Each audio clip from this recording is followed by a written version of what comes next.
तुम्हा सर्वांचं एका नवीन व्हिडिओमध्ये स्वागत आहे। आज जातोय बाहेर, खूप दिवसानंतर हा प्लॅन बनवलाय। गेल्या वर्षी खूप जास्त एन्जॉय केलं होतं, मग म्हटलं चला ह्या वर्षी ही आज निघूया। पाऊस येत होता, आता पाऊस थांबलाय म्हणून निघालोय। मुलांना शाळेत सोडलं आणि आमची ही गँग आता आम्ही सगळे जातोय आणि कुठं जातोय ते बघण्यासाठी व्हिडिओ कंटिन्यू करा। चलो चलो मला के आम्ही जिथं राहतो तिथून फक्त 10 मिनिटाच्या अंतरावरती आम्ही फिरायला आलो होतो। ऑटोनी फक्त 10 मिनिटं लागतात इथं यायला। आणि हा माझा लहान मुलगा आहे, त्याला मी बरोबर घेऊन आले होते। सगळ्यांची मुलं शाळेत गेली होती आणि माझा मुलगा मी बरोबर घेऊन आले होते। कारणही तसंच आहे, कारण तो काय करतो, ज्या वेळेस त्याला कळतं की मम्मी कुठंतरी बाहेर जाते, मग शाळेत तर तो जातो, पण त्याच्या पोटात दुखतं लगेच। म्हणजे मॅडमला म्हणतो आणि इतकं ॲक्टिंग छान करतो, पोटात दुखतं म्हणतो, मॅडम घाबरून जातात, परत फोन करतात की तुम्ही त्याला घ्यायला या।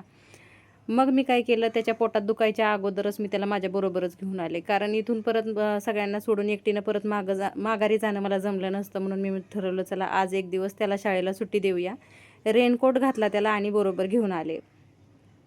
आम्ही सगळे एन्जॉय करत होतो, पण मी त्याला विचारत होते तुला करमतंय का, सांग तुला चांगलं वाटतंय का। तुला सांगत होते शाळेत जायला तर तू का गेला नाही, तर तो म्हणतोय तरीसुद्धा मला चांगलंच वाटतंय। हा असा आहे बघा, म्हणजे मम्माला एकटीला कुठं जाऊनच द्यायचं नाही असं आहे त्याचं। सारखा हा माझ्याबरोबरच असतो।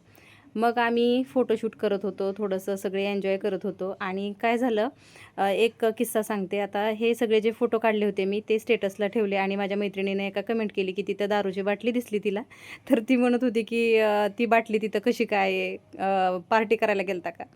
तर मी तिला म्हटलं हे बघ, पिऊन गेलं गाव आणि आमच्यावर आले नाव। ते असंच झालं आणि आम्ही ते बाटलीकडे लक्षच दिलं नाही आणि मी तसेच फोटो टाकले होते। त्याच्यानंतर गाणी लावली आणि आयरणी गाणी लावली होती। मैत्रिणी ह्या आयरणी आहेत, त्यामुळे त्यांनी त्यांच्या इकडची गाणी लावली होती आणि गाणीही लावल्यानंतर सगळ्या आपापच डान्स करायला लागल्या। स्वतःसाठी वेळ काढला आज आम्ही वेळ काढून इथं आलो आहे। आणि इथं जे राहतात ते बघा, इथं चांगलं झऱ्याचं पाणी जाते आणि तिथंच कपडे धुवायला आणि भांडी घासायला बायका आलेत। मी थोडंसं झूम करून दाखवलं इथं। हाही आनंद किती छान आहे ना, की खळखळत्या पाण्यात अशी कपडे धुवायला बसणं किती छान वाटलं मला तर ते बघून। त्याच्यानंतर आम्ही घरून काहीतरी खायला घेऊन आलो होतो, घरून नव्हतो आलो, दुकानातूनच काही थोडंफार घेऊन आलो होतो आम्ही। मग तिथंच बसलो खायला, कारण फोटोशूट झालं, गाणी झाली, रील्स बनवल्या थोड्याशा। काम तर रोजच असतं। माझ्या मैत्रिणीला मी एकदा आत्ता येताना मी म्हणत होते चल ना माझ्याबरोबर येतेस का, आम्ही फिरायला चाललो, तर ती म्हटली की मला काम आहे, मला काही जमणार नाही। पण मी एक सांगू, काम तर तुम्हाला असं म्हणतात ना 5वीलाच पुजलेलं आहे, म्हणजे रोज तुम्हाला कामच असतं। स्वतःसाठी तुम्ही एक दिवस तर वेळ काढलाच पाहिजे। एक सत्य घटना सांगते तुम्हाला या संदर्भात। दोघी मैत्रिणी असतात आणि त्याच्यातली एक मैत्रीण जी असते ना ती कायम घरातच असते। तिचं असं म्हणणं होतं की माझे सासू सासरे बरे नसतात आणि त्यांची काळजी घ्यावी लागते, मुलं कॉलेजला जातात, मिस्टरांचा डबा वेळेवर द्यावा लागतो, सासू सासऱ्यांची औषधं द्यावी लागतात, म्हणून मी कुठं जात नाही, मला जाताच येत नाही, कारण माझ्याशिवाय आमच्या घरातलं पाणच हलत नाही। दुसरी जी मैत्रीण म्हणत असते अगं स्वतःसाठी वेळ दे, तर त्यावेळेस म्हणते नाही गं मला ते जमतच नाही, माझं खूप जास्त इच्छा असते पण मला ते जमत नाही। एक दिवशी जी हाऊसवाईफ मैत्रीण असते ती एक्सपायर होते अचानक।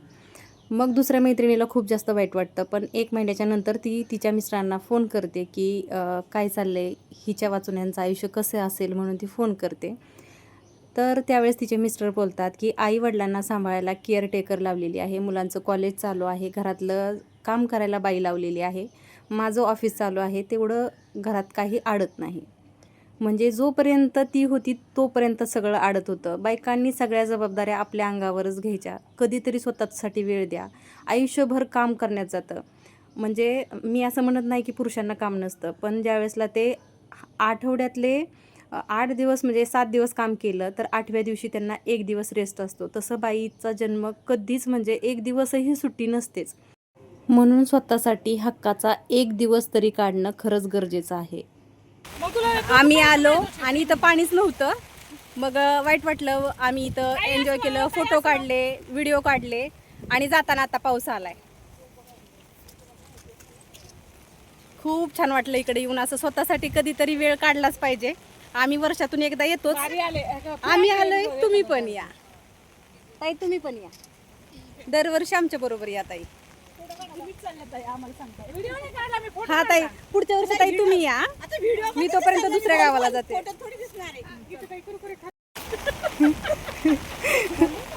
कुणाचं आणि कुणाचं काय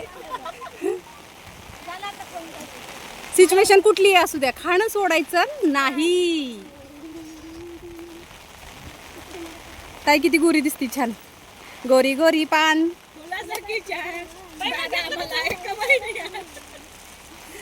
लय छान वाटते ताई. त्याच्यानंतर छोटेसे झरे होते तर तिथंच गेलो आम्ही, कारण इथं जास्त मोठे झरे नव्हते आणि लांब जावं लागलं असतं म्हणून आम्ही इथंच थांबलो. कारण मुलांचा शाळा सुटण्याचा टायमिंगमध्येच आम्हाला परत माघारी यायचं होतं.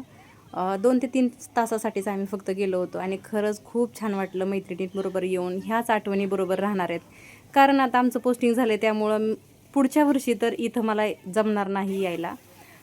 ह्याच आठवणी माझ्याबरोबर मला कायम ठेवायच्या आहेत आणि अशा कॅमेऱ्यामध्ये कैद करून ठेवायच्या आहेत. आणि आजचा व्हिडिओ तुम्हाला कसा वाटला कमेंट करून नक्की सांगा.